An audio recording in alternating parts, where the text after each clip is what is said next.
Sveiki visi gimę po liūto ženklu. Pažiūrėkime laikotarpį nuo gegužės 6 iki 12. Kas jūsų laukia? Savaitės perspektyvos. Ko vengti ir patarimas jums. Liūtų laukia gana toks linksmas laikotarpis, stabilus laikotarpis, rūpinsinties namais, galbūt kažkokioj tai šeimos šventėj sudalyvausit.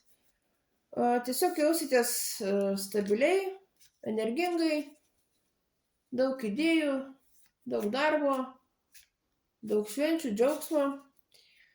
Tiesiog mėgausitės gyvenimu.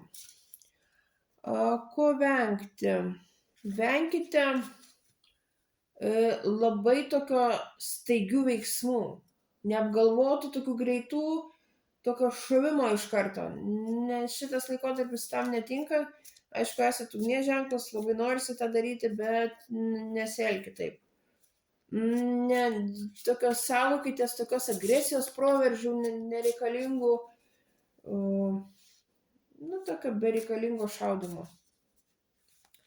Ir patarimas jums. Palikit viską, kas sena, kas nebereikalinga.